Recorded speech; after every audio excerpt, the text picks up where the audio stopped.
Hello, member. Once again, we proceed with our exam preparation in algebra. In this video, we cover the use of factorization in simplifying algebraic fractions, called rational expressions in formal mathematical language. Please use the video to reflect on your work, confirm what you know correctly, and identify what you need to correct.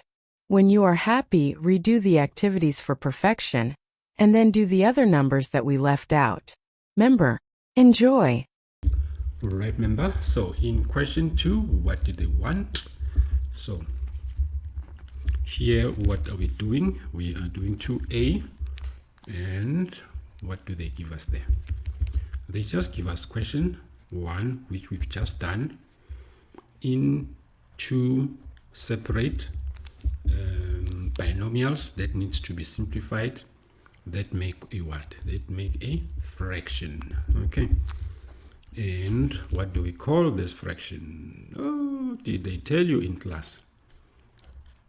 I wonder. It's called a rational. You remember rational numbers? A number that can be expressed as a fraction. So here it's a fraction. What? A fraction made by expression. Oh, sekgowa. Isilungu, English. So we do like in the first exercise. We have a 3 and a 3. If we divide everything by 3, we are left with the variables only. If we divide by 6, we are left with the variables only. And what do we see? We see that there is a relationship between the numbers. The numbers make a half. And then, what do the fractions do? The fractions divide into each other one by one, but we don't write that, okay? We simply say a half, all right? Right, member, please, I always encourage a good presentation. If you cancel this, rather use a pencil, so that if you make a mistake later in future, you can be able to distinguish between a pen and a pencil. Then you'll be able to see that this was a minus. So imagine if you cross like this and you make a mistake, this one will look like a plus, okay? So try to be tidy in your work. So always have a pencil. Otherwise, you don't need to, okay? That we do so that we eliminate, we show you what is eliminated and what is left, okay? But it's not necessary. So you can move to this and then directly to that. Here I was simply showing you that each one of these goes into each other once. Okay, so that was the first one. Simple, isn't it? Then what was the other one?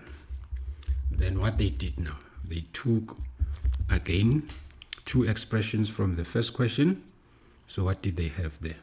They had a 6 plus x over, what did they have? X squared minus 36. Then you remember in our simplifying expressions, normal expressions, we rewrite them by starting with a variable. Then what happens now? This is a square. Difference. This comes from 6 by 6, isn't it? So it means I have an x and a 6, an x and a 6, plus and minus. What do these do? This one goes into that one once, isn't it? So on top, I'm only going to have 1. This one has no partner to cancel, so it means it's going to be left as it is. Okay, so it will be 1 over x minus 6. Then you're done. Okay, you are done. So this is what they wanted to see if you can manage it, okay? So you can play around even with question 1, take those questions that they gave, see if you can put something, like take one of them and then put another like this. But it doesn't have to be these numbers. It can be numbers that are related. Okay, yeah. In other exercises, just see if you can get more of this, okay, remember? Right, so for now we'll leave it like this because we are going to meet more of this in a slightly complex way. Okay, remember? So this is our intro into simplifying rational expressions. Let us meet in the next one. I think we'll do factorization once more. Okay, remember? Keep pushing.